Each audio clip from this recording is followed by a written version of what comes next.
आज जो हमारा टॉपिक है वो है प्ले। प्ले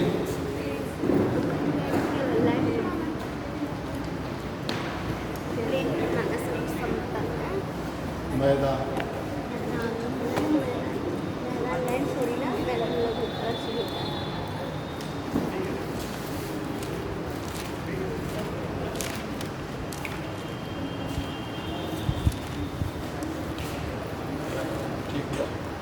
इसमें सबसे पहले हम जानेंगे कि मैदान किसे कहते हैं, कि मैदान क्या होता है, या डेफिनेशन ऑफ द मैदान की क्या परिभाषा है।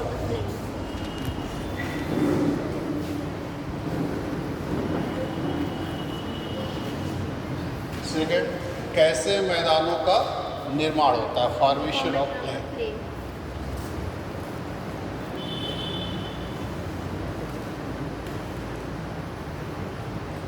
और फिर classification of play.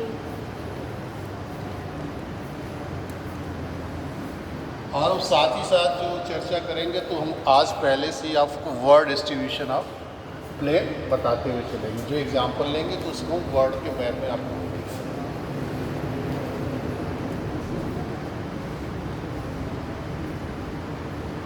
Word distribution of play. और फिर बाद में जो आपके लास्ट क्वेश्चन आंसर आएंगे इससे।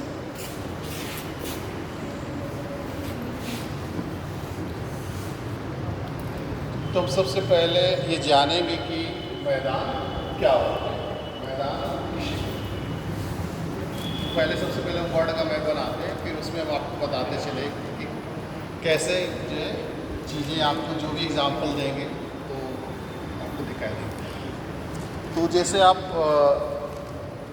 अर्थ सरफेस पे विभिन्न प्रकार की रिलीफ देखते हैं, तो अभी आपने इसके पहले माउंटेन पढ़ा था जिसकी ऊंचाई अधिक थी, और इसके बाद प्लेटो पढ़ा जो पर्वतों की अपेक्षा कम ऊंचाई वाले होते हैं, और उनकी जो साइड्स होती है, भुजाएं होती हैं, वो उनमें कम से कम एक साइड से होती है, वो तीव्र ढाल वाली होती है, और जो उसका शीर्ष होता है वो फ्लैट होता है।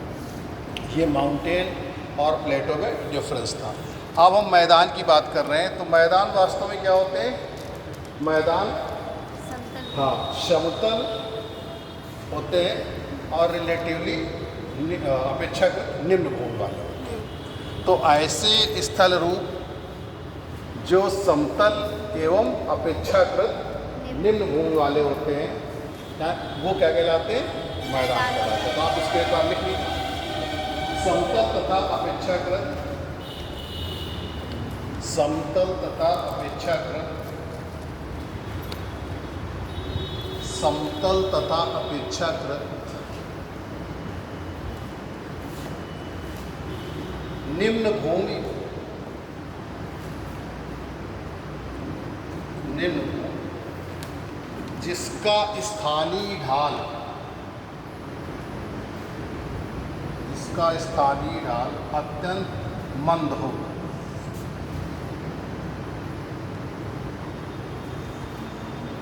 जिसका स्थानीय ढाल अत्यंत मंद हो, मैदान कहलाते हैं।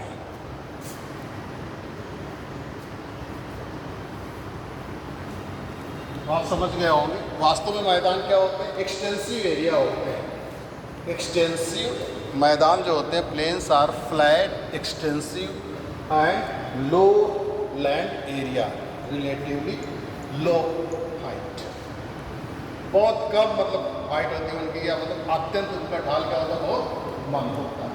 तो flat and extensive plains are the flat and extensive land forms, ठीक, and have a very low steep, very low slope, ठीक, और क्या होता है? मंद जो होता है वो स्लोप होता है। अब ये वास्तव में सेकेंड ऑर्डर के रिलीफ कहलाते हैं। वैसे तो थर्ड ऑर्डर के रिलीफ से भी बनते हैं ये, लेकिन वास्तविकता ये है कि इनमें मुख्य रूप से जो भूपटल संचलन के कारण बनते हैं वो सेकेंड ऑर्डर रिलीफ भी कहलाते हैं। तो ये जो आपके मैदान होते हैं वो द्वितीय श्रेणी के उच्चावच होते हैं।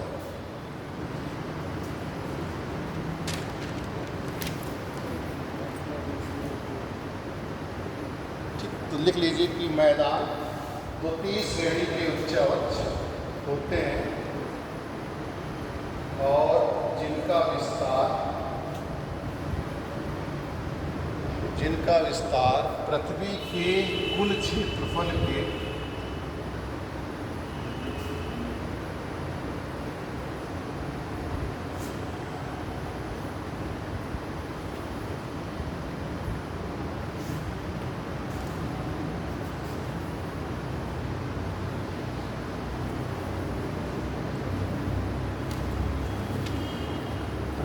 कुल क्षेत्रफल के 41% भाग पर पाया जाता है। 41%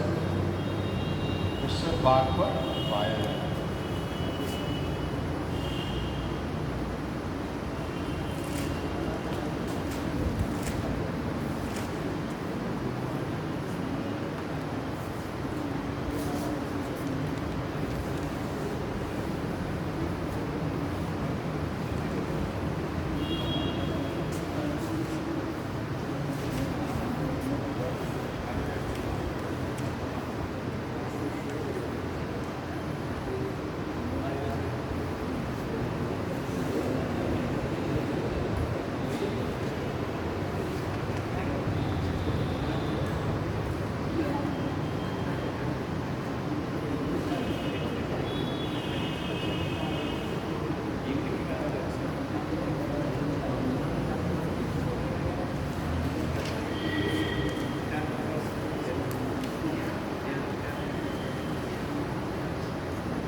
वर्ड का मैं बना लें।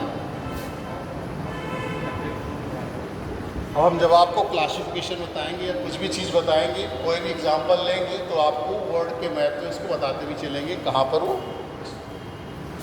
स्थित है।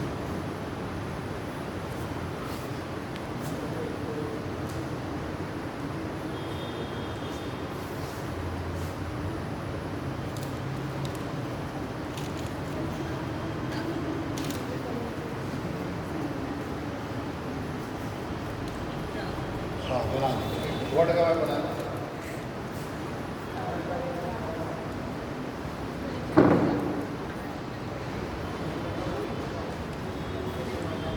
तो मैदान वास्तव में द्वितीय श्रेणी के उच्चावच होते हैं और उनका विस्तार पृथ्वी के कुल क्षेत्रफल के 41% भाग पर 41% भाग पर पाया।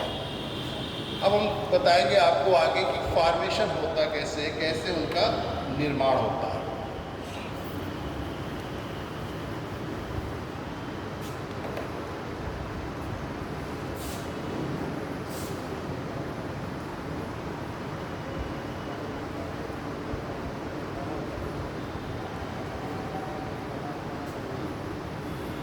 मैदानों का निर्माण कैसे?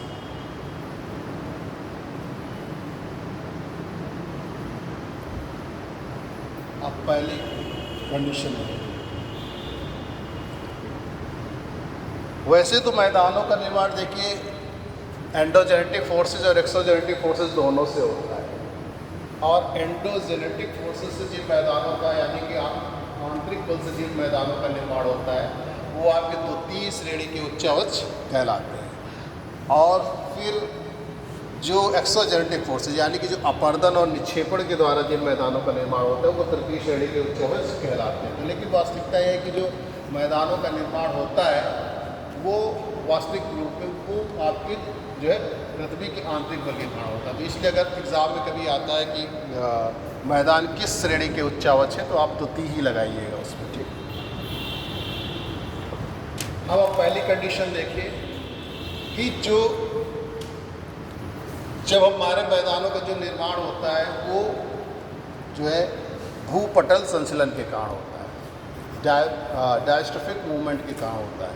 ये जो भूपटल है इसमें भूपटल जो विरूपण संचलन है यानी कि भूपटल में अगर विरूपण हो जाता है, डिफॉर्मेशन हो जाता है, उसके रूप में परिवर्तन हो जाता है तो उससे जो मैदानों का निर्माण कैसे होता है। तो माना गया है कि जब कोई स्थल रूप है और वो जो है महासागरों में डूबा हुआ था। यानी कि जो ईपी कॉन्टिनेंटल शी है, आदि महाद्वीपीय सागर है, तो उसमें स्थल भाग हमारा डूबा हुआ था। और सागर में चूंकि ये भाग डूबा हुआ है, मान लीजिए ये 49 नॉर्थ है जो कनाडा और संयुक्त राज्य अमेरिका को अलग करता है। तो यहाँ पर जो ग्रेट प्लेन वाले ये पूरा भाग जो है हमारा क्या है, सागर में डूबा हुआ है। तो सागर के द्वारा इस स्थल रूप में सागरी अवसादों से लगातार जमाव हो रहा है। और फिर पृथ्वी के आंतरिक बल के कारण जो भूपटल विरूपण संचलन होता है वो दोनों तरीके से होता है, अपलिफ्ट मूवमेंट और डाउनवर्ड मूवमेंट। तो नीचे से जब ऊपर की ओर फोर्स लगा तो वो जो डूबा हुआ भाग था सागर में, वो कैसा हो गया, उससे निकल आया, उससे बाहर आ गया, जिसे हम लोग कहते हैं उत्थान, इमरजेंसी हो गया, उसका उत्थान हो गया। अब वो सागर से जब ऊपर की ओर आ गया तो वो हमको मैदान के रूप में दिखाई दिया। तो पहला जो था वो भूपटल विरूपण संचलन के कारण। आप लिखना चाहे तो लिखना।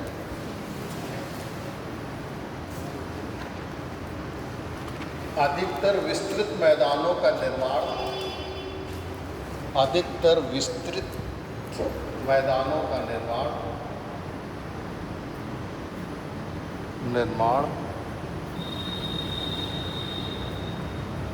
भूपटल विरूपण संचलन के कारण हुआ है।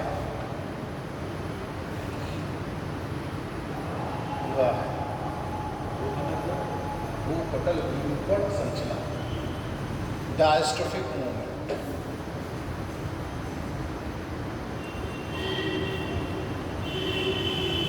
भूपटल विरूपण संचलन के कारण हुआ है।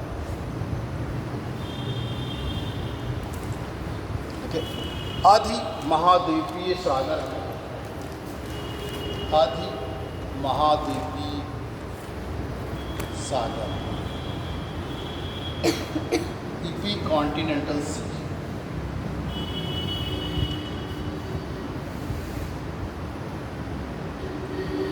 सागर में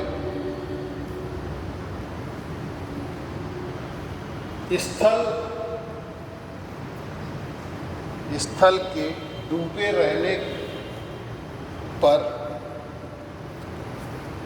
उन पर सागरी अवसादों का जमाव होता रहता है। स्थल के डूबे रहने पर सागरी अवसादों का जमाव होता रहता है।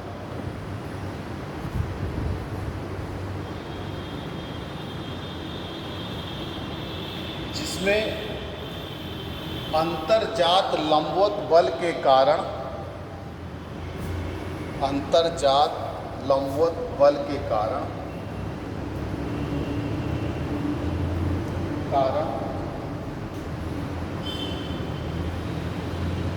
वो सागर तल से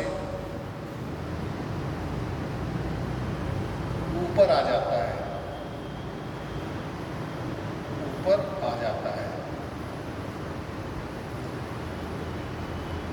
जो मैदान का निर्माण करता है, जैसे संयुक्त राज्य अमेरिका का ग्रेट प्लेन है आपका, ग्रेट प्लेन संयुक्त राज्य अमेरिका, एग्जाम्पल में आप लिखिए जैसे संयुक्त राज्य अमेरिका का ग्रेट प्लेन। एग्जाम में पूछा जाता है ग्रेट प्लेन कहाँ पर स्थित है, संयुक्त राज्य अमेरिका का ग्रेट प्लेन, मैप में बनाते हुए जाइएगा, संयुक्त राज्य अमेरिका का ग्रेट प्लेन।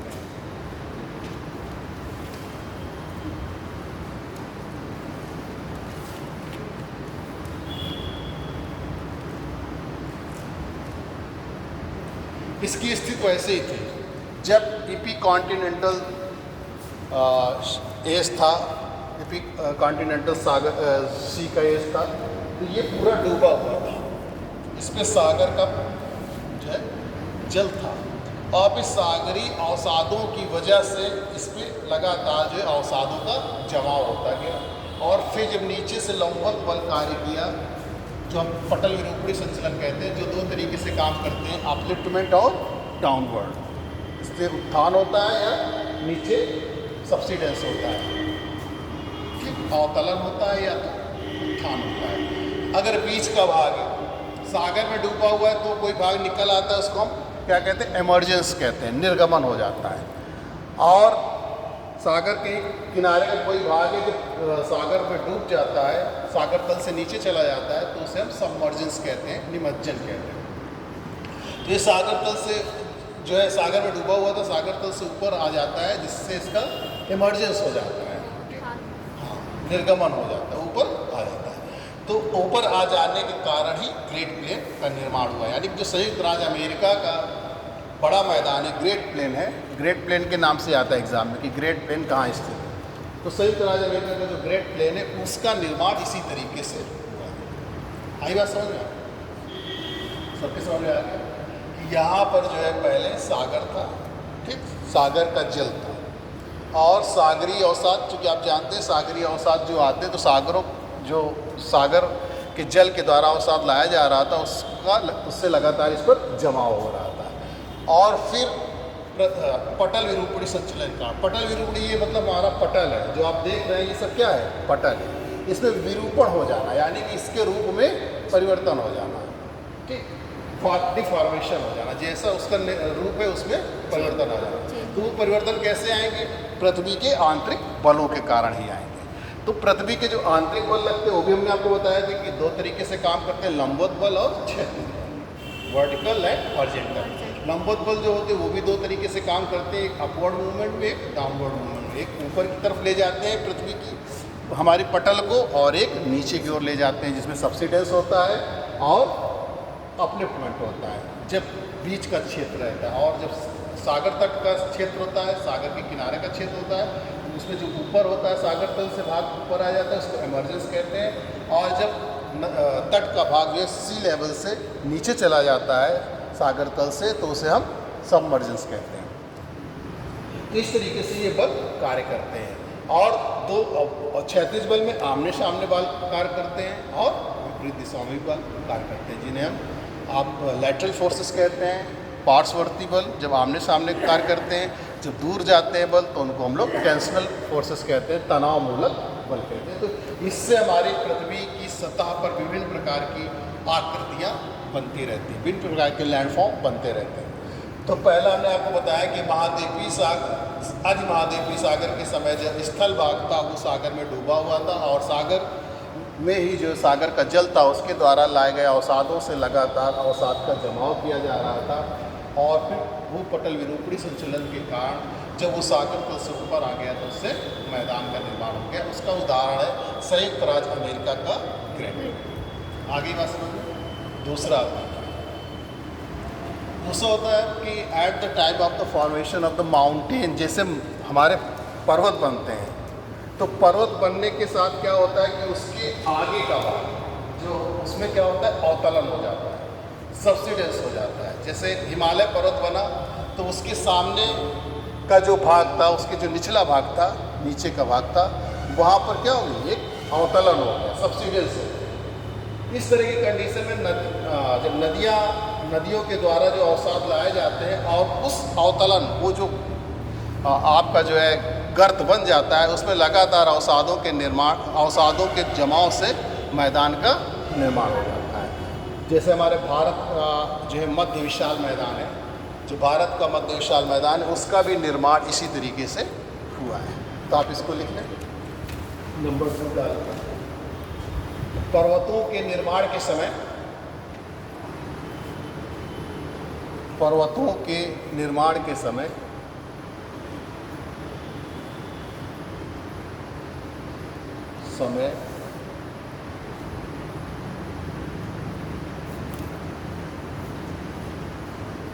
उसके आगे के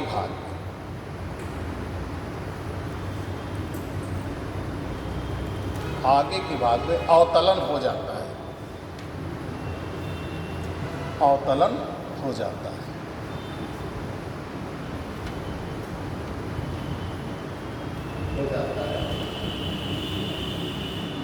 जाता है, पूर्ण विराम लगे। बाद में इसी गर्त में नदियों के द्वारा लाए गए अवसादों के जमाव से, बाद में इसी गर्त में नदियों द्वारा लाए गए अवसादों के जमाव से, नदियों द्वारा लाए गए अवसादों के जमाव से मैदान का निर्माण हो जाता है।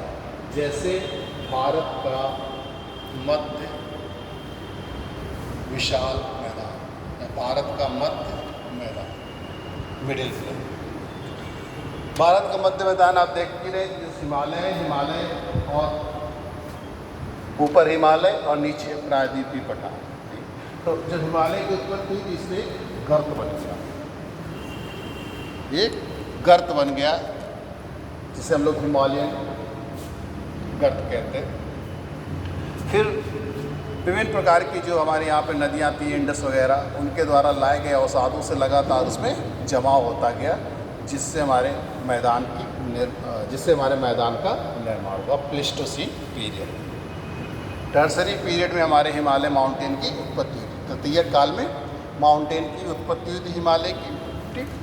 और फिर जब उसकी उत्पत्ति हुई तो उसके सामने अग्रभाग में, उसके आगे वाले भाग में हिमालयन जो गर्त बन गया था, हिमालयन ट्रफ बन गया था।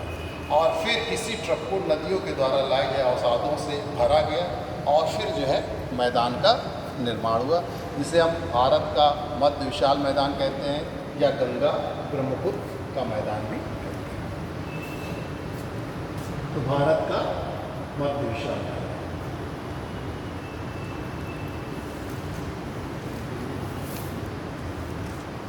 मिडिल भारत, जान ही रहे हम लोग, सब लोग मिडिल प्लेन में ही हैं। भारत का एग्जाम्पल में आप लिख लेंगे, भारत का मध्य मैदान, मध्य विशाल मैदान।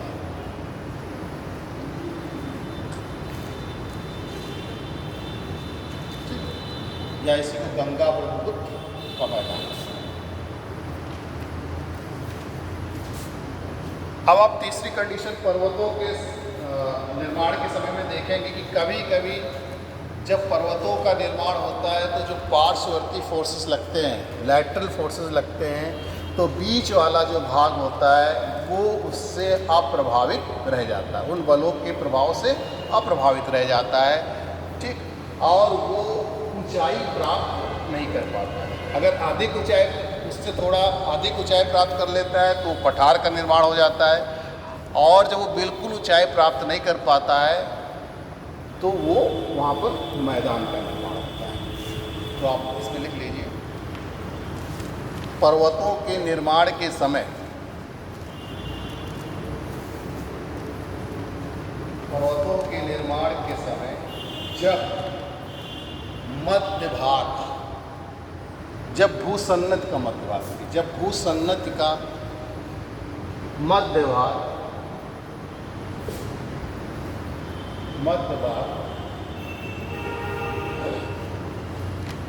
मध्य भाग पार्श्ववर्ती बलों के प्रभाव, या खाली बल लिखना चाहें, पार्श्ववर्ती लैटरल फोर्सेस, पार्श्ववर्ती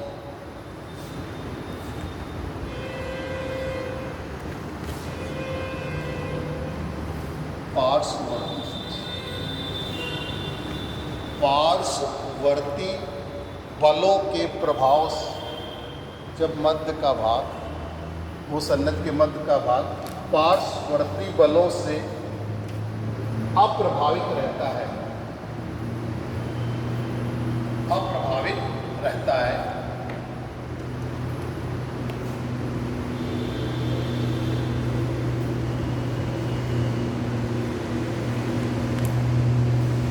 और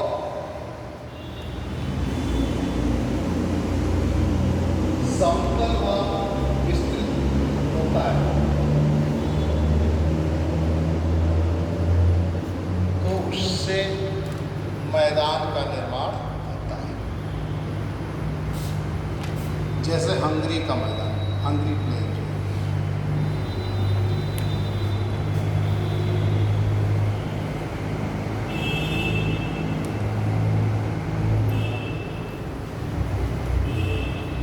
हंगरी का मैदान, यूरोप में जो हंगरी का मैदान है,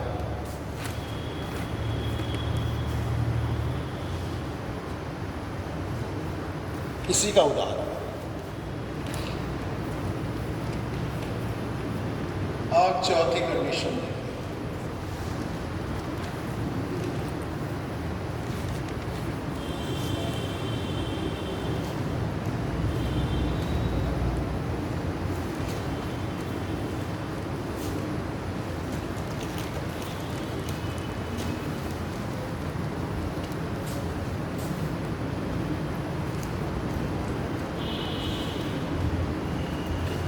जब कभी सागरों के किनारे वाला तटीय भाग जो होता है, जो सागरों के किनारे से लगा हुआ जो भाग होता है, उसका सबमर्जेंस हो जाता है, उसका सबमर्जेंस हो जाता है और धीरे धीरे उस पर जो है अवसाद आते हैं, मतलब और उस अवसादों के जमा होने से जो है तटीय मैदानों का निर्माण होता है। जैसे आपका भारत में कर्नाटक का मैदान है और पूर्वी सरकार, जैसे उड़ीसा पूर्वी तटीय मैदान, यानी पूर्वी सरकार का तटीय मैदान, ये इसके एग्जाम्पल है।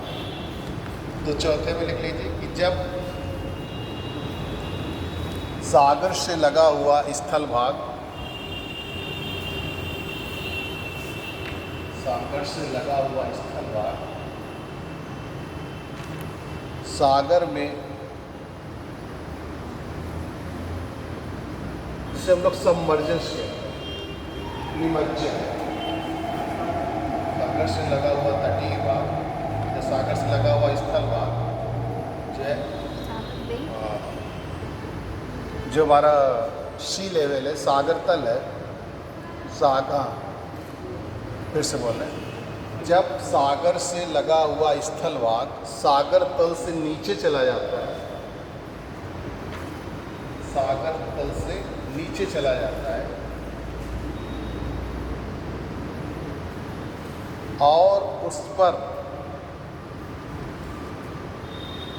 लगातार अवसादों के जमाव के कारण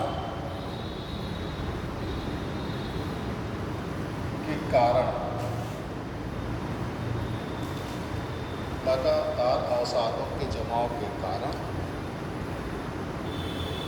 मैदान का निर्माण हो जाता है। जैसे कर्नाटक का मैदान और पूर्वी सरकार या पूर्वी तटीय जो उड़ीसा के पास है।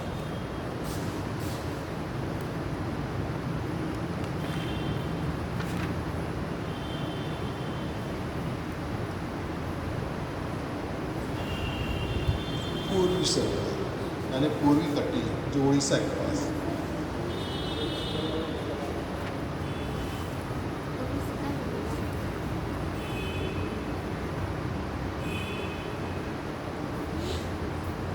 भारत जो कर्नाटक है,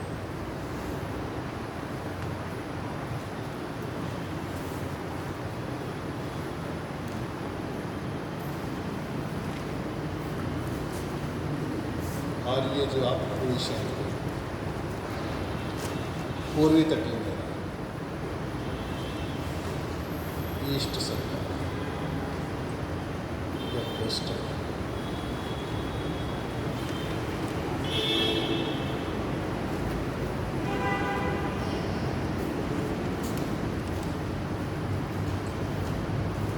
इसके बाद देखिए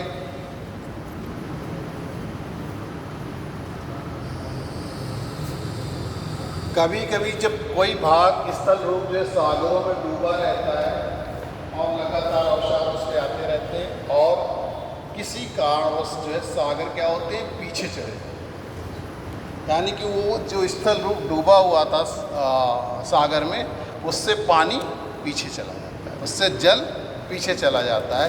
तो वो जो मैदान बचते हैं वो भी मैदान का निर्माण करते हैं। अपने यहाँ एग्जाम्पल है गुजरात का मैदान, तो गुजरात में कच्छ का मैदान, तो कच्छ वाला जो एरिया है वो इसी तरीके का मैदान।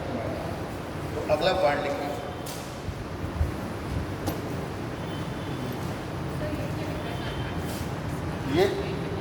ये कर्नाटक प्लेन है और ये पूर्वी तटीय ये यहाँ तक का हिस्सा है। सो पूर्वी तटीय मैदान जो उड़ीसा में पाया जाता है, जिसे पूर्वी सरकार कहते हैं।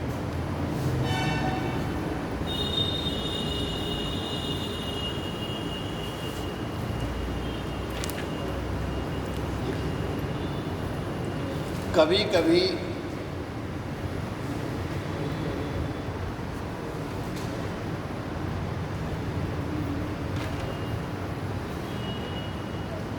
स्थलीय भाग सागरी जल में डूबा, कभी कभी स्थलीय भाग सागरी जल में डूबा रहता है, परंतु सागरी जल के पीछे हटने पर रिट्रीट, सागरी जल के पीछे हटने पर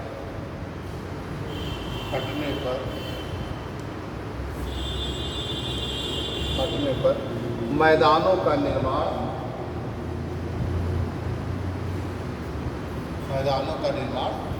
होता है। जैसे भारत में कच्छ का मैदान, गुजरात में आपका कच्छ का मैदान, इसलिए कच्छ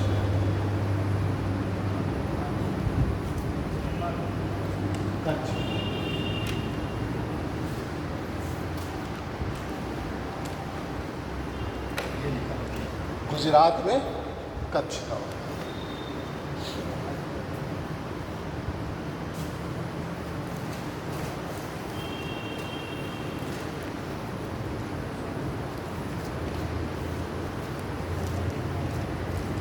इसी तरह एक डेविस जिन्होंने नॉर्मल साइकिल ऑफ इरोजन दिया था, डेविस का अपर्दन चक्र, सामान्य अपर्दन चक्र, तो उन्होंने बताया कि नदियों के लगातार कटाव से, जैसे नदियाँ प्रवाहित होती रहती थी, नदियों के लगातार कटाव से जो होता है वो एक पेनी प्लेन होता है, जिसमें छोटे छोटे कभी कभी आपकी टीले दिखाई देते हैं, नहीं तो वो बहुत दूर तक एक विस्तृत समप्राय मैदान, जिसको हिंदी में कहते हैं समप्राय मैदान, समप्राय मैदान की तरीके से दिखाई देता है, तो उससे भी मैदानों का निर्माण होता है। ये मतलब उनकी संकल्पना है जो समप्राय मैदान बनाते हैं। तो आप लिख लीजिए कि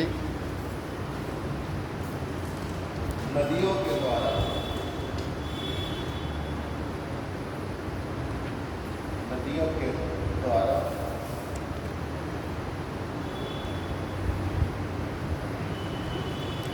मैदान का निर्माण, जब नदी अपने आधार तल को प्राप्त कर लेती है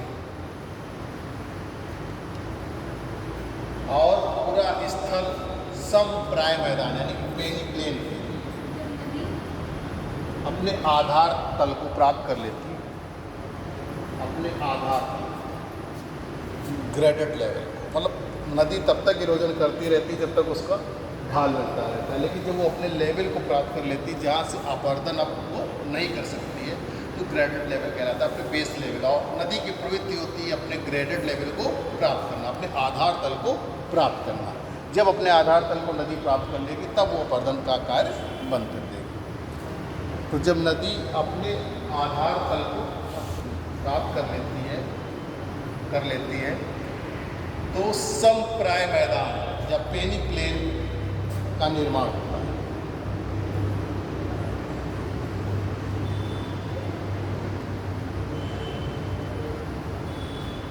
समप्राय मैदान का निर्माण होता है। ठीक, तो इस तरीके से ये पेनी प्लेन डेविस की संकल्पना है। इस तरीके से मैदानों का निर्माण होता है। अब हम आपको बताएंगे क्लासिफिकेशन।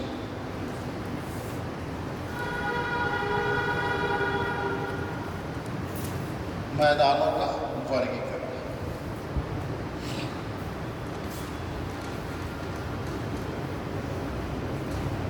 देखिए, मैदानों का जो वर्गीकरण है उसमें 3 प्रकार बता सकते हैं। एक तो भूपटल संचलन के कारण, जो अभी हमने बताया, एग्जाम्पल आपको ज़्यादातर और दूसरा इरोजन अपरदनात्मक, और तीसरा जो है निक्षेपात्मक। तो 3 तरीके से आपको बता सकते हैं। जो क्लासिफिकेशन आप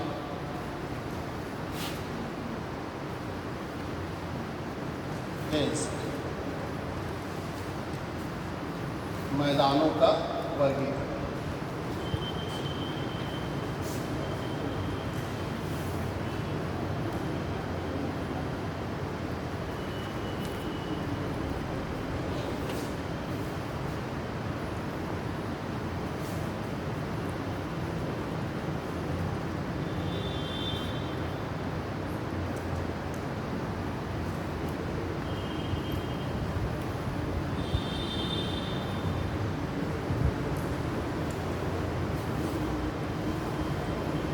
इससे पहला जैसे आपके भूपटल संचरण मैदान, डायस्ट्रोफिक प्लेन जिसे बोलते हैं, भूपटल विरूपणीय मैदान या भूपटल संचरण मैदान भी इनको कहते हैं। पटल विरूपणीय मैदान या इसको रचनात्मक मैदान भी कहते हैं।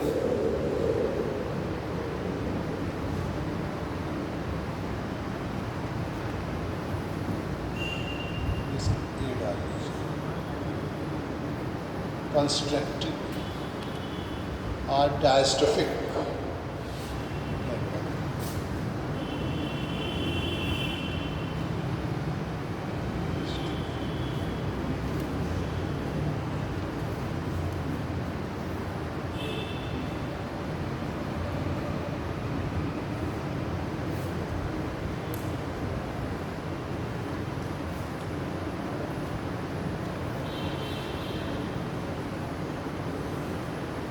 अब इसमें जो चीज़ें हमने बताई थी वो चूँकि हमने अभी बताया था डायस्ट्रोफिक मूवमेंट के कारण। तो भूपटल विरूपणीय मैदान, रचनात्मक मैदान कैसे बनते हैं, जैसे हमने पहले आपका एग्जाम्पल बताया था ग्रेट प्लेन का, कि जैसे कोई सागर तल में जो है महाद्वीपीय भाग डूबा हुआ है और उस पर सागर के जल के द्वारा लगातार अवसाद लाए जा रहे हैं, और भी भूपटल विरूपण यानी भूपटल संचलन के कारण वो भाग सागर जो है तल से ऊपर आ जाता है, यानी कि सागरी जल से निकलकर बाहर आ जाता है, जिसमें जो है आपका इमर्जेंस हो जाता है, उत्थान हो जाता है। तो ऐसे जो मैदान होते हैं उनका निर्माण जो होता है वो जिनका निर्माण इस तरीके से होता है वो भूपटल विरूपणीय मैदान कहलाते हैं। जैसे कि ग्रेट प्लेन, अभी चूँकि हमने सेम चीज़ें बताई थी, अब चूँकि क्लासिफिकेशन कर रहे हैं इसलिए उसी बात को रिपीट कर रहे हैं। तो भूपटल विरूपण संचलन के कारण जो हमने 3 चीज़ें बताई थी वो सब इसी में आएंगी। तो भूपटल विरूपणीय मैदान जो है आपका ग्रेट प्लेन, जब सागर तल से कोई स्थल खंड भूपटल संचलन के कारण जो है ऊपर आ जाता है, इस प्रकार के मैदान जो होते हैं वो भूपटल विरूपणीय मैदान के अंतर्गत रखे जाते हैं, यानी कि रचनात्मक मैदान के अंतर्गत रखे जाते हैं। जैसे एग्जाम्पल इसका ग्रेट प्लेन ऑफ यूएसए, आप इसमें इसी को लिख लीजिए, एग्जाम्पल बता देंगे। फिर जैसे दूसरा है कि कोई तटीय भाग है, तो भी हमने आपको बताया था। अभी सेम चीज़ तो लिखा ही है, लिखना चाहे तो लिख लें, इसमें वही लिख लीजिए, नंबर 1 डाल के लिखिए। जब कोई लिखिए जल्दी, जब कोई स्थल खंड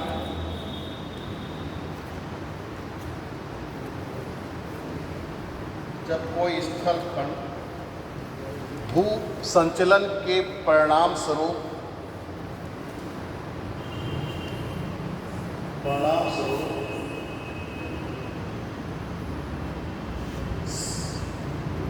सागर से निर्गमित यानी कि इमर्जेंस, सागर से निर्गमित हो जाता है, तो उससे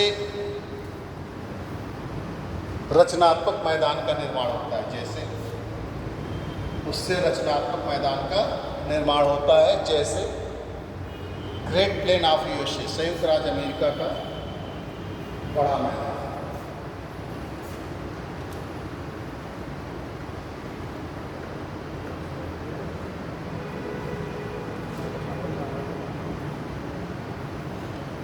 दूसरा देखिए, अभी तो ये आपने बीचों बीच में देखा, कभी कभी ये जो सागर तल से लगा हुआ भाग है, ठीक, यानी कि सागर से लगा हुआ तटीय भाग जो अभी तक जो अभी तक सागर तल में डूबा हुआ है, जब वो ऊपर की ओर उठाता है तो उससे जो मैदान का निर्माण होता है वो भी रचनात्मक मैदान कहलाता है। जैसे एग्जाम्पल के लिए जो अटलांटिक तटीय मैदान, अटलांटिक कोस्टल एरिया है, तो उसको भी हम इसमें कहते हैं, इसके अंतर्गत रखते हैं। तो फिर इसमें लिख लीजिए, जब सागर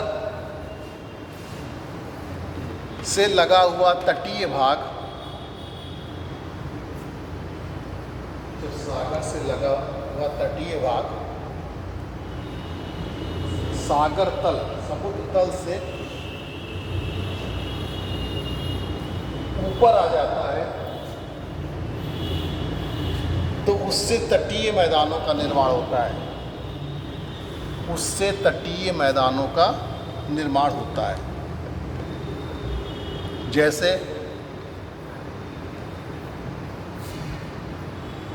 संयुक्त राज्य अमेरिका का अटलांटिक तटीय मैदान,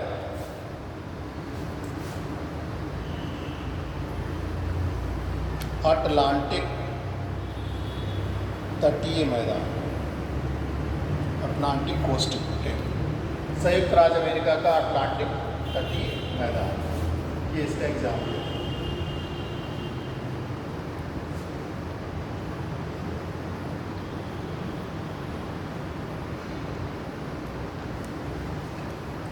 दूसरा जो अभी आपने बताया था, जैसे कोई सागर तल में डूबा हुआ भाग है, तटीय भाग, उसमें भी अगर लगातार अवसादों का निक्षेप हो रहा है तो उससे भी मैदानों का निर्माण हो जाता है। जैसे अभी हमने आपको एग्जाम्पल के रूप में बताया था कि कर्नाटक का तटीय मैदान और दूसरा पूर्वी तटीय मैदान भारत में। तो इसमें लिख लीजिए अगला पॉइंट तीसरा,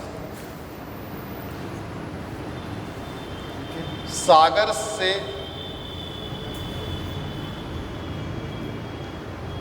लगा हुआ जलमग्न तटीय भाग, सागर से लगा हुआ जलमग्न तटीय भाग, तटीय भाग में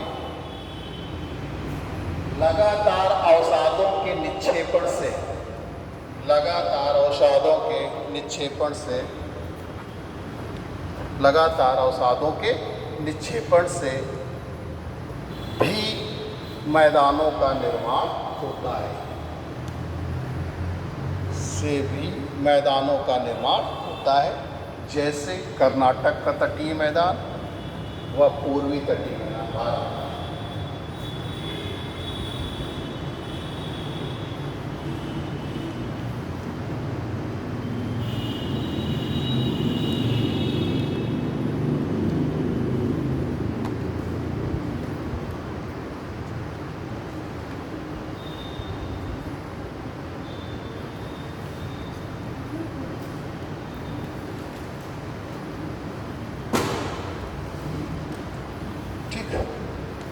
ये थे हमारे डायस्ट्रोफिक प्लेन कहलाते हैं, जो पटल में विरूपण, ये जो हमारी पटल होती है उसमें पृथ्वी के आंतरिक संचलन के कारण जो विरूपण पाया जाता है, डिफॉर्मेशन पाया जाता है, उससे जब मैदानों का निर्माण होता है तो आपके पटल विरूपणी मैदान या डायस्ट्रोफिक प्लेन्स या कंस्ट्रक्टिव प्लेन्स कहलाते हैं, रचनात्मक मैदान कहलाते हैं, क्योंकि उनसे मैदानों की रचना होती है, इसलिए इसको रचनात्मक मैदान या कंस्ट्रक्टिव प्लेन्स भी कहते हैं।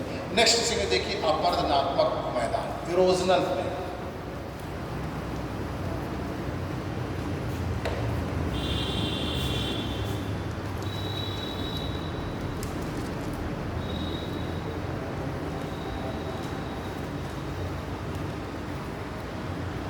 अपर्दनात्मक मैदान,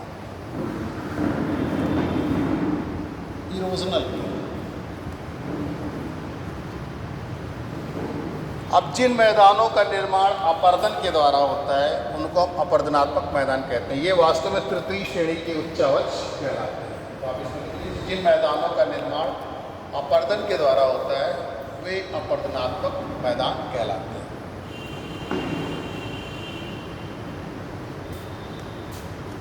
तो आप जानते हैं कि अपर्दन कई कारकों के द्वारा होता है, बहते हुए जल के द्वारा यानी कि नदियों के द्वारा, और हिमानी के द्वारा, वायु के द्वारा, अंडरग्राउंड वाटर के द्वारा। इस तरीके से अलग अलग प्रकार के बनते हैं।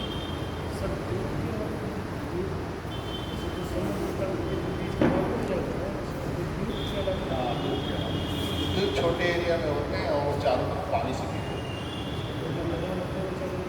वो मैदान जो होते हैं प्लेन होते हैं, समतल होते हैं। सागरी मैदान जो होता है उसमें होता है।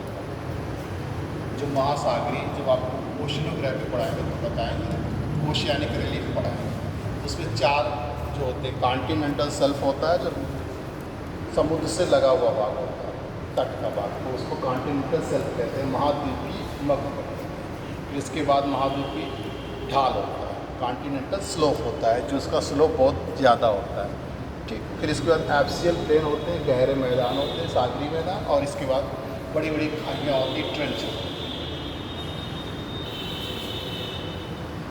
अब अपर्दनात्मक जो मैदान है वो, अब नदी द्वारा अपर्दित मैदान देख लीजिए, इसके कई भाग हैं।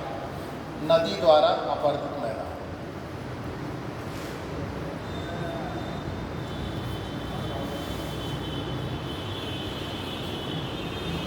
नदी द्वारा अपर्दित मैदान।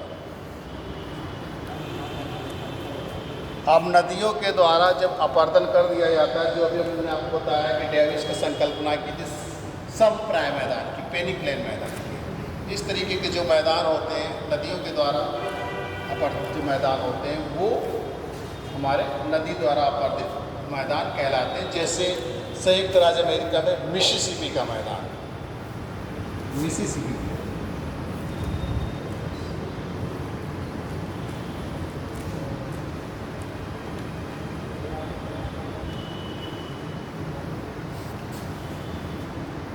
संयुक्त राज्य अमेरिका का मिसिसिपी का मैदान है।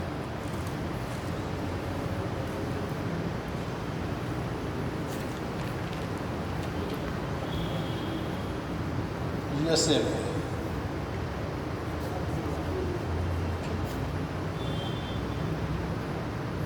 भारत में भी ये छोटा नागपुर का जो मैदान पाया जाता है, पठार है, उसमें जो भाग उसका विस्तृत रूप में छोटा नागपुर भारत का, वो भी इसी में नदी द्वारा अपर्दित मैदान। हाँ, यही समप्राय मैदान। समप्राय मैदान का जो पूरी जगह पे समान हो, समप्राय एकदम समतल है। कभी कभी छोटे छोटे जो है टीले के रूप में बस दिखाई देते हैं। पेनी प्लेन, समप्राय, प्रत्येक जगह पर क्या है, समतल है।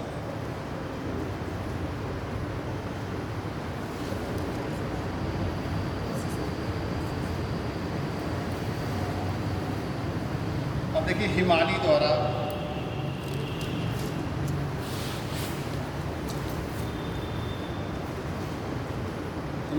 अपर्दित मैदान।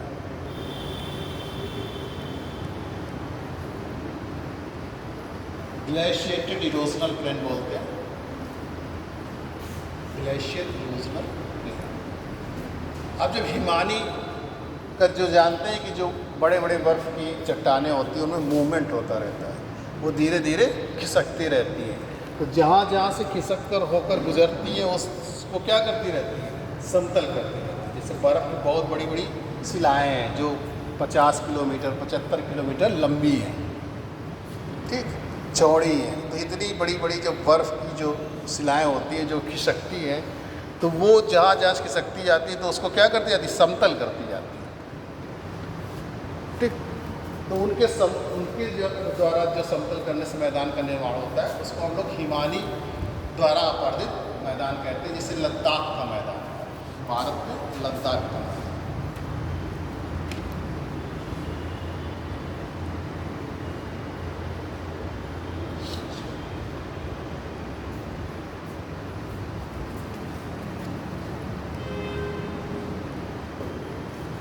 लद्दाख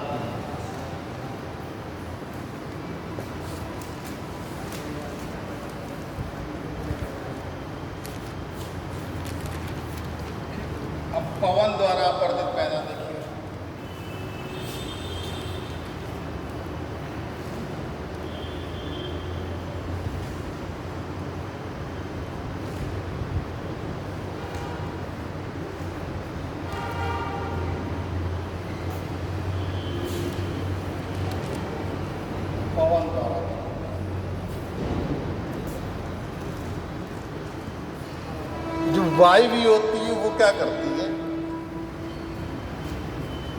वायु के द्वारा भी दो तरीके से मैदान का निर्माण होता है। तो वायु को जो है, जो उसके उड़ने लायक कण होते हैं उनको अपने साथ उड़ाकर ले जाते हैं। ठीक, जहाँ से उड़ा ले जाती है वहाँ से भी कमी होती है, और जहाँ पर जमा कर देती है वहाँ पर उन चीज़ों का निक्षेपण होने लगता है। तो अपरदनात्मक जहाँ से ये वायु के द्वारा, और वायु के द्वारा जब चलते हैं तो उनके ढेर या बहुत सारे पत्थर जो राक्स होते हैं उनमें लगातार जैसे वायु ऐसे करके निकलती है तो उनके कण ढीले होते जाते हैं और लगातार उनका क्या होता जाता है, अपक्षय होता जाता है, अपरदन होता जाता है। केवल यही कारण नहीं कि वायु के द्वारा ही हो, जैसे आंधी तूफान चलती है तो होता क्या है, ये चीज़ें जो कंडीशन जो पाई जाती है इस तरीके की, वो ज़्यादातर हमारे मरुस्थलीय क्षेत्रों में या एरिड रीजन में पाई जाती है, शुष्क क्षेत्रों में पाई जाती है। जब अधिक तापमान होता है दिन में और शाम को जो है, रात को जो है अधिक तापमान कम हो जाता है। ठीक, यानी कि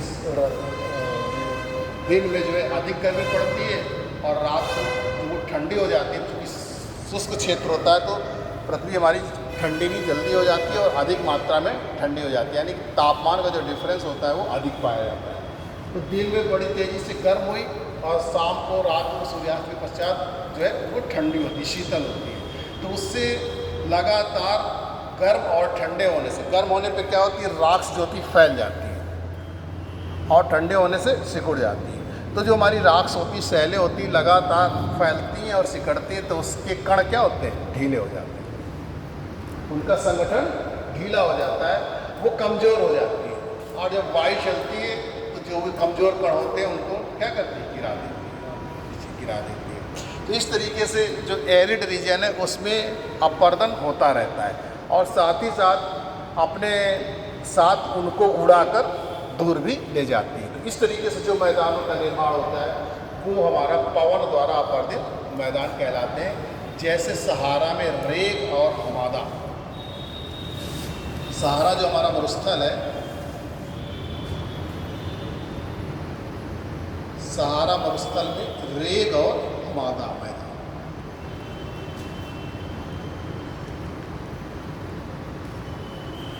रेग और हमादा, ये जो सहारा डेजर्ट यही है, रेग हमादा। अफ्रीका में जाते हैं, अब सहारा मरुस्थल पाया जाता है, तो सहारा मरुस्थल में ही इस तरीके के मैदानों का निर्माण हुआ है।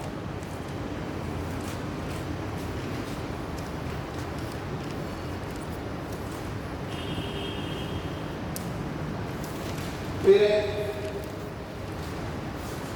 कास्ट जो होती है हमारी, अंडरग्राउंड जो वाटर होता है उसके द्वारा निर्मित मैदान कास्ट मैदान बोलते हैं, कास्ट मैदान, KARST कास्ट।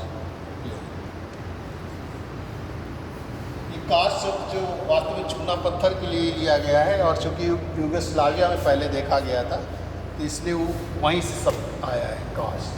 वास्तव में जो अंडरग्राउंड वाटर होते हैं, हमारे जो भूमिगत जल होते हैं, उनके द्वारा जो मैदानों का निर्माण होता है तो उसमें चूने पत्थर की प्रधानता रहती है, चूने की प्रधानता रहती है। तो उस तरीके के मैदान को हम लोग कास्ट मैदान कहते हैं। जैसे यूगोस्लाविया का मैदान है, यूरोप में यूगोस्लाविया,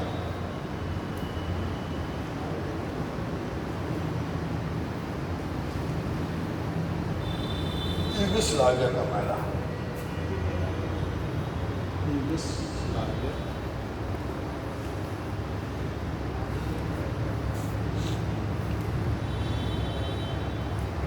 इसमें चूने पत्थर की प्रधानता है। दक्षिणी फ्रांस में भी पाए जाते हैं। अपने भारत में देखा जाए तो चित्रकूट में इस तरीके के मैदान छोटे स्तर पर दिखाई देंगे आपको। तो ये था आपका अपरदनात्मक मैदान। अब आप डिपोजिशनल देखिए, निक्षेपणात्मक कि वायु के निक्षेपण से कैसे होता है।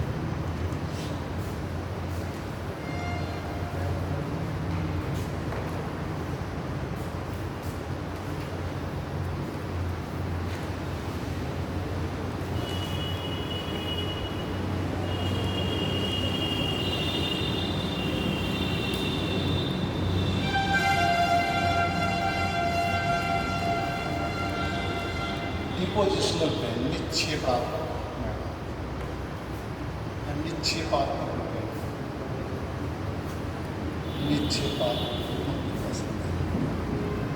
निक्षेप से बना निक्षेपात्मक, निक्षेपण भी कहते हैं निक्षेप। अब इसी के इसमें भी नदी द्वारा, हिमानी द्वारा सब उसी तरीके से फिर से, क्योंकि आप जानते हैं कि जो इरोजन और डिपोजिशन के एजेंट्स हैं वो एक ही हैं। जब ढाल तीव्र होता है, जब उनमें शक्ति होती है तो वो अपरदन करते हैं, और जब उनकी शक्ति जो होती है कमज़ोर हो जाती है तो वो डिपोजिशन का कार्य करते हैं। अब नदी द्वारा निक्षेपात्मक मैदान, नदी द्वारा निक्षेपात्मक,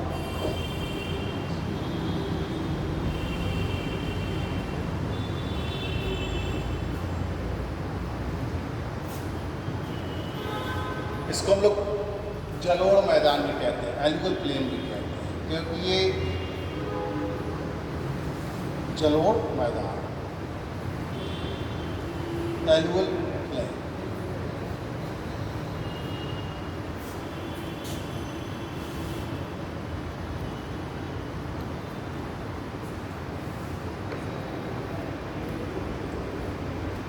अब देखिए, जब नदियाँ आती हैं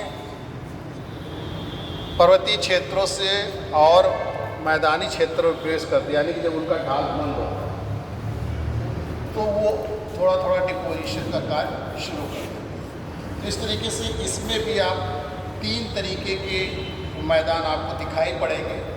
जैसे जब शिवालिक पहाड़ियों से नदियाँ उतरती हैं नीचे की ओर,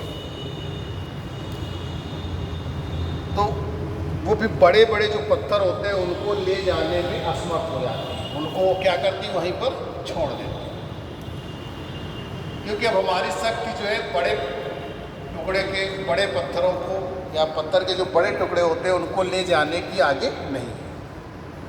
जैसे जैसे हमारा ढाल कम होता जाएगा वैसे वैसे हमारी शक्ति कम होती जाएगी नदियों की, और वैसे वैसे हम बड़े टुकड़ों को वहीं पर डिपॉजिट करते जाएंगे। जो पत्थर के बड़े टुकड़े होंगे उनको वहीं पर छोड़ते जाएंगे, और उससे छोटे पत्थर के टुकड़ों को लेकर आगे बढ़ते जाएंगे, और अंत में हमारी जो क्षमता और नदी की जो क्षमता होती है वो इतनी कम हो जाती है कि हम जब डेल्टा में पहुँचते हैं, जो डेल्टा बनाती है नदियाँ, तो वहाँ पर केवल बारीक कण जा पाते हैं।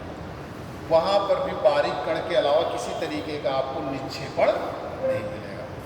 तो जब नदियाँ जो होती हैं वो पर्वतीय क्षेत्रों से मैदानी भागों में प्रवेश करती हैं तो उनकी शक्ति में कमी आती है, उनकी ट्रांसपोर्टेशन कैपेसिटी जो होती है, परिवहन क्षमता जो होती है उसमें कमी आती है, और फिर यहीं से ये अपने साथ लाए हुए बड़े पत्थरों का निक्षेपण करने लगती है।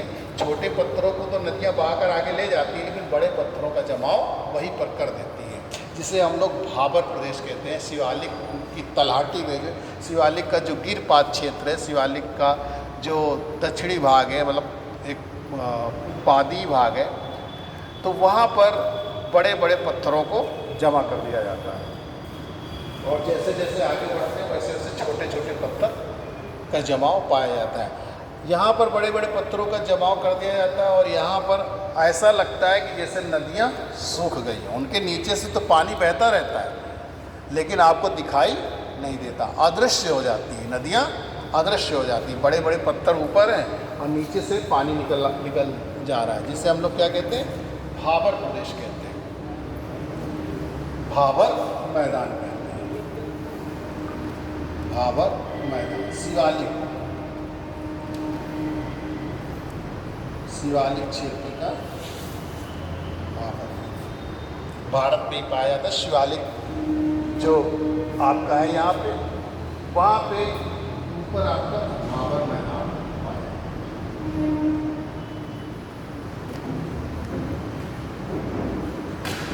ये जो मैदान होता है वो बड़े बड़े टुकड़ों का, बड़े बड़े पत्थर के लाए हुए टुकड़ों से बना होता है। पूछा जाता है, एग्जाम में बहुत आता है कि भाबर क्षेत्र क्या है, तो भाबर क्षेत्र एक शुष्क क्षेत्र रहता है, वहाँ पानी नहीं दिखाई देता आपको। भाबर एक शुष्क क्षेत्र है जहाँ पर नदियाँ क्या होती हैं, अदृश्य हो जाती हैं। उसी के बाद से भी तराई रीजन शुरू होता है, उसी के बाद नीचे से भी तराई क्षेत्र दिखाई देता है। जब पत्थर के टुकड़े छोटे छोटे होते हैं तो वो नदियाँ जो अदृश्य रहती है वो फिर से उनका जल बहता हुआ आपको दिखाई देता है, तराई मैदान जो होता है। इस तरीके से एक भाबर मैदान हो गया।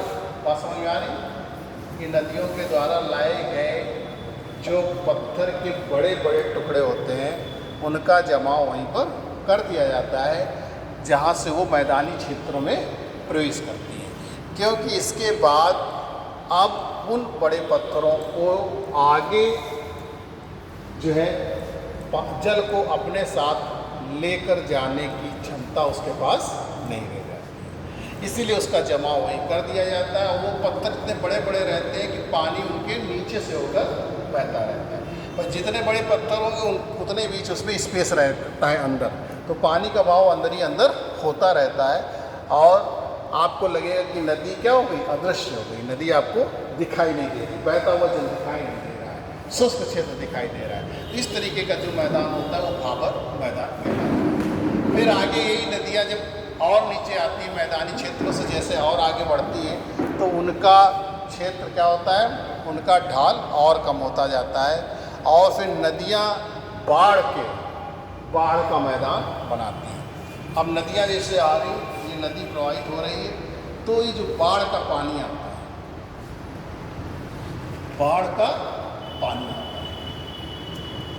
अब जब नदियाँ बाढ़ के समय अपने साथ अवसादों को लाती है, तो जब बाढ़ आती है तो जल के साथ तो ये अवसाद आ जाते हैं, लेकिन जब जल पीछे जाता है तो ये अवसाद यहीं पर छूट जाते हैं। तो इस तरीके से बाढ़ के मैदानों का निर्माण होता है। तो ये बाढ़ के मैदान इस तरीके से निर्माण होता है, जो बाढ़ का मैदान, फ्लड प्लेन बोलते हैं इसको। जो नदियों के द्वारा जब बाढ़ के समय जो जल होता है वो स्थलीय भाग में प्रवेश कर जाता है, स्थल भाग में यानी नदी अपने तटबंधों को पार करके जल जो होता है वो स्थल पे पहुंच जाती है और अपने द्वारा लाए गए अवसादों को वहाँ पर निक्षेपित कर देती है, जमा कर देती है। तो इससे बाढ़ के मैदानों का निर्माण होता है। जैसे गंगा का मैदान देख लीजिए, यमुना का मैदान देख लीजिए, कोई भी मैदान देख लीजिए नदियों के किनारे, ये सब बाढ़ के मैदान है। तराई रीजन जैसे नदियाँ जो है दृश्य होती दिखाई देती है, तो वहाँ पर जो मैदान बनाए जाते हैं वो आपके तराई क्षेत्र है। भाबर क्षेत्र के जस्ट नीचे, यहाँ के जस्ट नीचे तराई रीजन, जैसे गोरखपुर वगैरह देखते हैं वो तराई क्षेत्र में आते हैं।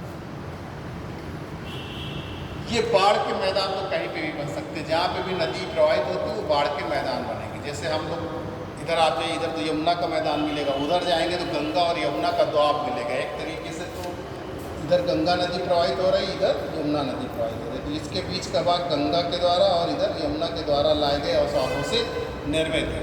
तो ये हमारा गंगा यमुना का मैदान कहलाता है, गंगा यमुना का द्वाब कहलाता है। जो फतेहपुर रीजन है, जैसे तो फतेहपुर रीजन में आप देखिए उस तरफ उत्तर साइड जो है गंगा नदी बह रही है, दक्षिण साइड यमुना नदी बह रही है।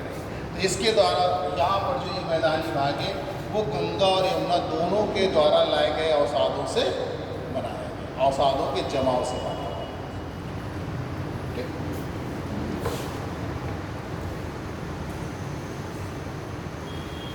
और फिर इसी में जब आगे चलते हैं तो चूँकि इसकी कैपेसिटी बहुत कम होती जाती है और पश्चिम बंगाल जाते जाते तक ढाल एकदम मंद हो जाता है, तब ये डेल्टा का निर्माण करती है, जिसे हम लोग डेल्टाई मैदान कहते हैं, डेल्टाई प्लेन कहते हैं, डेल्टाई मैदान।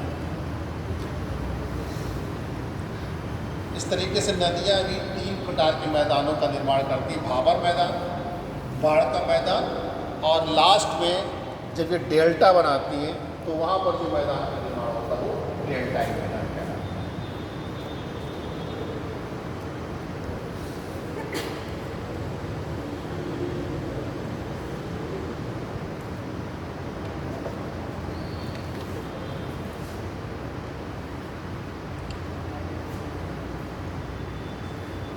अब आप देखिए हिमानी के द्वारा निक्षेपात्मक मैदान।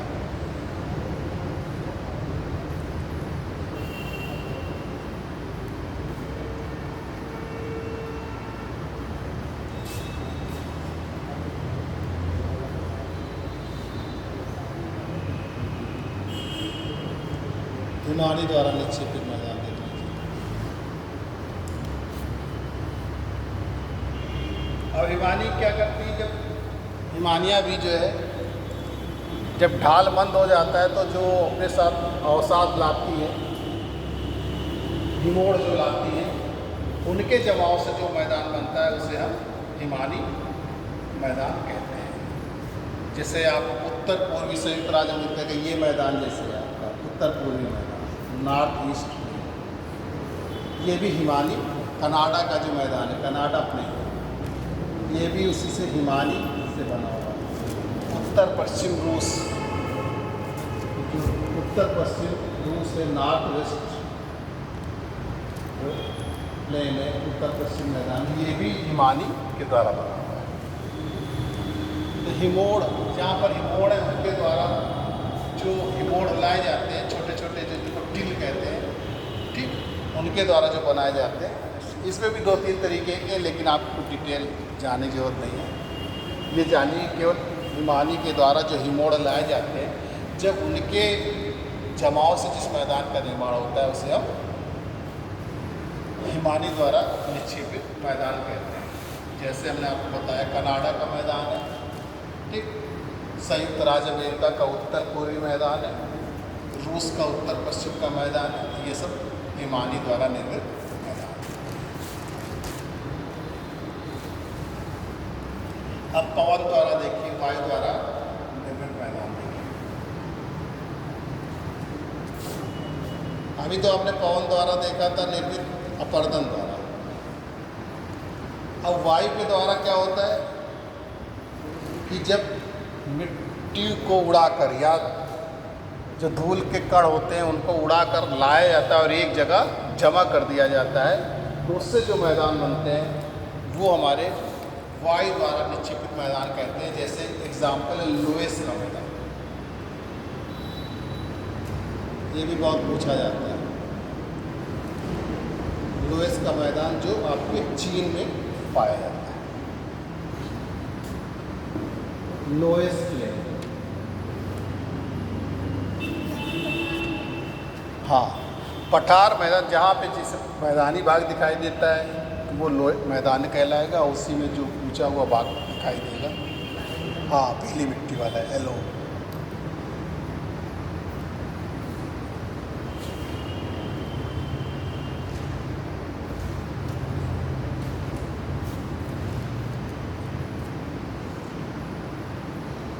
नदी द्वारा बहुत सारे निर्मित मैदान हैं। अब यांग टिशेक्यांग नदी, जहाँ भी नदी बहती वहाँ नदी, नाइल मैदान, मतलब नदी द्वारा तो मैदान बहुत सारे हैं कि नदी के निक्षेपण वाले, ठीक। फिर आगे इसी में झील का मैदान, जो झील में लगता, झील का लेकेस्ट्राइन,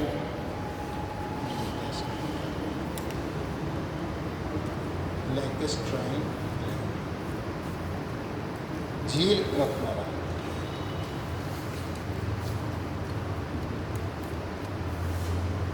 देखिए झीलकृत मैदान जो होते हैं वो 2 तरीके से बनते हैं।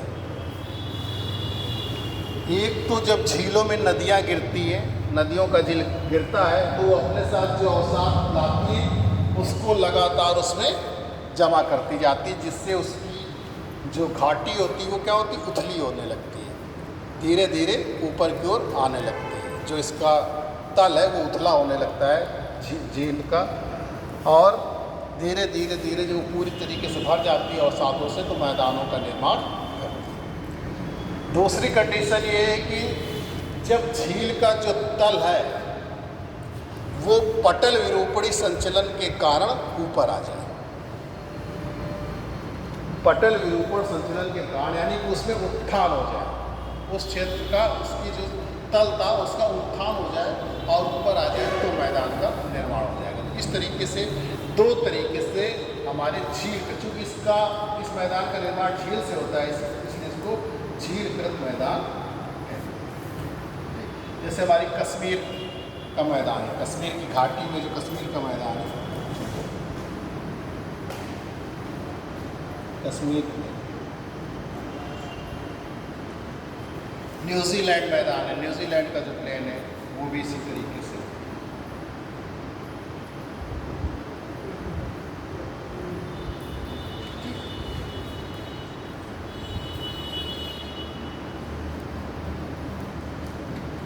फिर एक लावा मैदान भी होते हैं, लावा की डिपोजिशन होने से लावा प्लेन।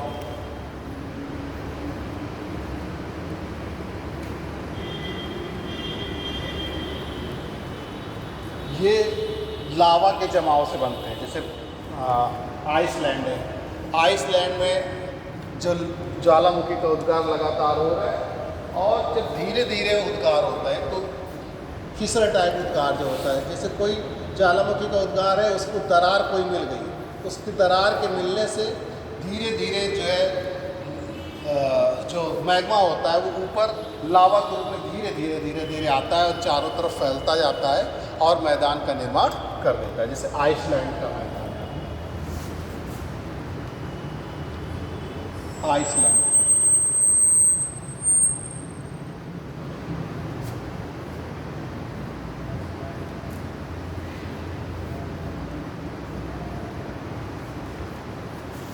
आइसलैंड इस तरीके से ये मेन आपके मैदान है। और एक आध और मैदान है, अगर आप मैदान तो नदियों के किनारे बहुत सारे आप लोग जानते ही हैं कि नदियों के किनारे बहुत सारे मैदान हैं। इसी तरीके ऑस्ट्रेलिया का प्लेन है जो ऑस्ट्रेलियन प्लेन कहलाता है।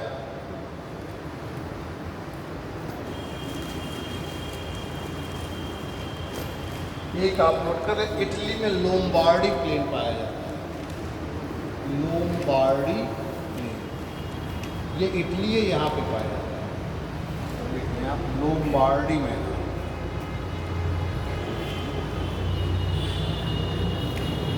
ये एग्जाम में पूछा जाता है, लोम्बार्डी मैदान कहाँ पाया जाता है, इटली पाया जाता है। जापान में आप जानते हैं क्वांटो मैदान है जो हांसू आइलैंड में पाया जाता है, ये भी फेमस है, क्वांटो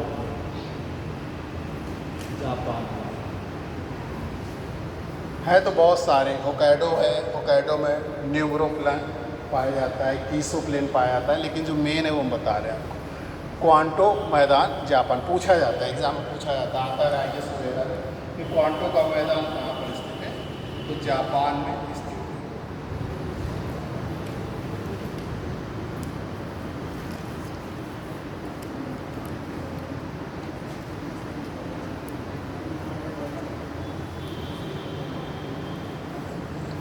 खुजेस्तान प्लेन, खुजेस्तान मैदान ईरान में पाया जाता है, खुजेस्तान ईरान में, ये ईरान है इसलिए ईरान में खुजेस्तान लिख लीजिए।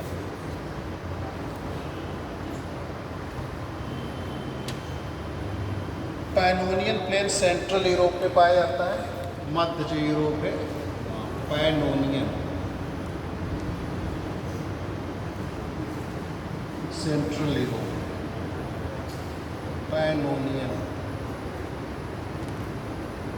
मैदान मध्य यूरोप।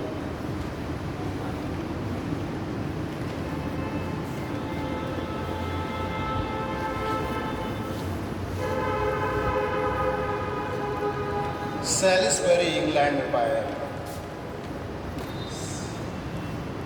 सैलिसबरी मैदान इंग्लैंड में, ये इंग्लैंड है, इंग्लैंड सैलिसबरी।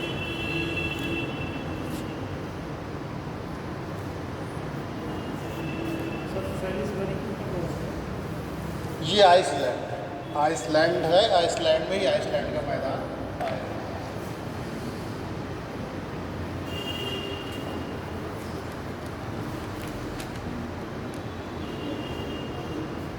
लुलार वॉर मैदान भी पाया जाता है ऑस्ट्रेलिया में, लिखना होगा लुलार ऑस्ट्रेलिया, लुलार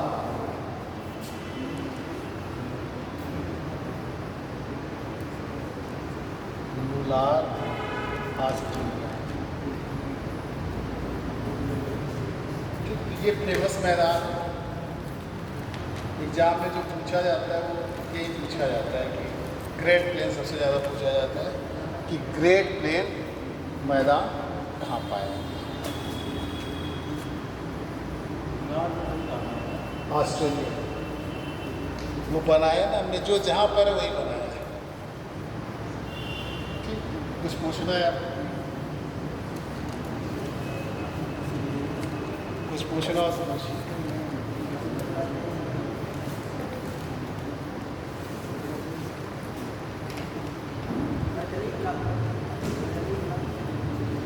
हाँ बताए क्या कहें।